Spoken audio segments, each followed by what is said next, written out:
Chào các độc giả One Piece. Sau đây là One Piece 1130, thuyết minh Vietnamese chi tiết nội dung từ One Piece Discovery. Chương gồm có 15 trang, chương 1130 như đã biết được đặt là Hoàng tử bị nguyền rủa. Trang bìa: chuyến du hành của đứa trẻ tập Oni, tập 17, Yamato đang ngủ cùng Otama. Đột nhiên, một bóng đen xuất hiện, một bàn tay bí ẩn lấy đi thanh kiếm của Yasui. Mở đầu chương, tại tàu của các chiến binh Elbaf, Franky thông báo với những người khổng lồ rằng họ nên ngừng tìm kiếm. Họ đã làm hết sức có thể. Jinbe nhờ cá mập tìm khu vực gần tàu, nhưng không có gì. Tùy chọn tốt nhất là tin tưởng đồng đội và đợi ở Elbaf. Những người khổng lồ đồng ý, tàu tiếp tục hành trình. Chuyển cảnh sang nhóm Luffy.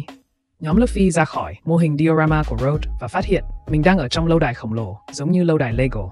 Lâu đài nằm giữa tuyết, bao quanh bởi rừng núi. Lâu đài trên đỉnh núi, với cây cầu dài nối, một nhánh cây khổng lồ trên bầu trời. Nami chóng mặt vì quy mô của mọi thứ. Đột nhiên, họ thấy ai đó đi qua cây cầu đến lâu đài và họ bắt đầu ẩn nấp. Hai người đó là Goldberg và Gert, thành viên New Gen Warrior Pirates. Gert tự hỏi sao Hazrudin lại nhận người kỳ lạ đó vào nhóm.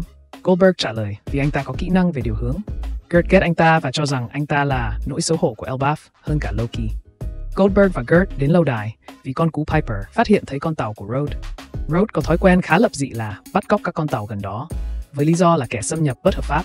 Gert nói nếu Road bắt cóc ai, cô sẽ báo cáo với Jaro-sama, một người khổng lồ mà chúng ta đã biết từ quá khứ của Big Mom. Ông hiện nay khoảng 408 tuổi. Nami nghe thấy cuộc trò chuyện của họ, liền ra lệnh mọi người ẩn nấp. Goldberg và Gert gõ cửa lâu đài. Họ gọi tên Road. Nhóm mũ rơm chạy qua cây cầu. Dưới cầu là khu rừng cùng những con sói khổng lồ. Ở giữa cầu, Luffy dừng lại.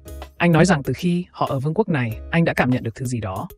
Zoro và Sanji cũng phải cảm thấy như vậy. Luffy cảm nhận tiếng hét của một người đàn ông mạnh mẽ.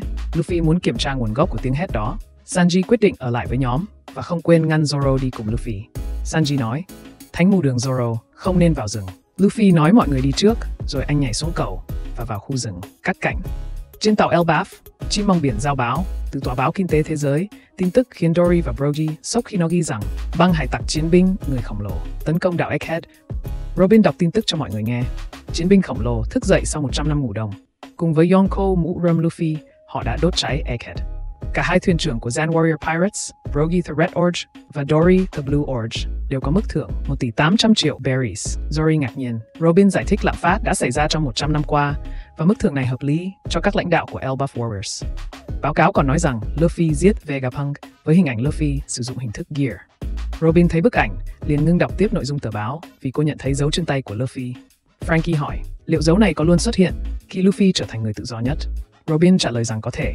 Dory và Brogy nhận ra rằng Hazrudin trở thành người dưới quyền của Luffy và cho biết Hazrudin không đến đón mọi người được vì có một sự cố bất ngờ. Franky thắc mắc đó là gì? Kashi giải thích, Loki là người con trai chính thức của nhà vua, nhưng không may, vị vua này đã sinh ra một hoàng tử độc ác và bị gọi là quỷ dữ.